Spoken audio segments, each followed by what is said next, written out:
Leader of the UKIP group, Neil Hamilton. Further to the question from Gareth Bennett earlier on about President-elect Trump, will the First Minister acknowledge the vital importance to Wales of trade with the United States? 22% of our exports go to the United States. That amounts to nearly £3 billion a year. It's the biggest single national destination for our exports. Compared with Germany, for example, we export about £1 billion. That's a third in comparison. Therefore, whatever we may think about the individual who is about to become President of the United States, it's vitally important for the Welsh Government to get on with the United States administration and to encourage them to invest in Wales and to trade with us as much as possible. Well, it's right to say that the US is a major market for us. The EU is twice as big as a market, and in the same way, as he's right, we have to make sure that we continue to attract investment from the US and export to the US. We also have to make absolutely sure that we're able to access the European single market on the same terms as now. Why would we want to jeopardise our position in the biggest single market that we have? Well, nobody wants to do that, of course, and almost everybody in Britain, at any rate, wants to continue to trade with the EU on the same basis as we trade now, with tariff-free access. The danger with the EU is that the European Commission and protectionist forces inside the EU will want to put up trade barriers against us, which will be cutting off their nose to spite their face, because they have a massive trade surplus with us. But as regards the United States, I want to return to this point, because that was the point of my question.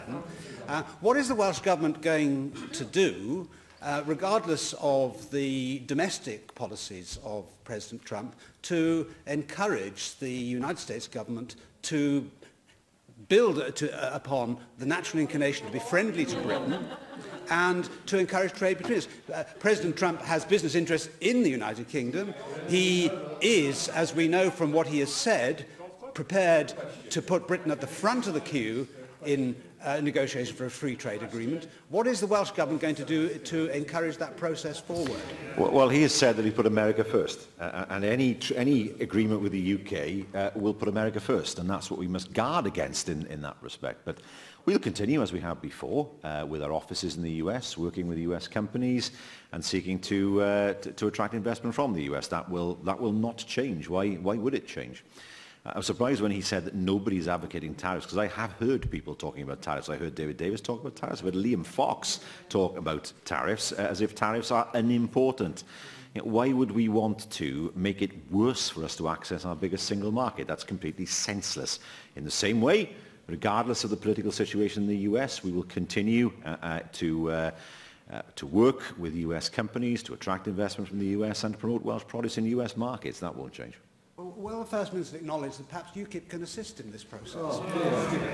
And he will have no doubt seen the charming photograph which appeared very recently of the interim leader of UKIP with the President-elect of the United States, and that whatever he and I may think about both those individuals, nevertheless, insofar as we do have personal contacts which can be used for the benefit of Wales, then they ought to. In the Taking Wales Forward a document which was issued by the government not so long ago, it says, ours will be an open government, receptive to new ideas and willing to work with others. Is the First Minister willing to work with UKIP in the interests of Wales? No, the only thing that Nigel Farage has run is away. He's never run anything. He is an individual who has no experience in terms of running anything or in terms of diplomacy. I mean, the idea of Nigel Farage being a diplomat is the equivalent of giving a child a chainsaw, it would seem to me. Yes, I did see the photographs of Nigel Farage without his poppy, on Remembrance Day, point I made yesterday, even though Aaron Banks, the money man, did have a poppy on. And, you know, it's one thing for UKIP to say how important it is to remember, and they're correct in that sense. It's one thing for Nigel Farage to say that he wants to be at the cenotaph, and that is a point that he is able to make. But he was not at a remembrance parade yesterday. He was not even wearing a poppy.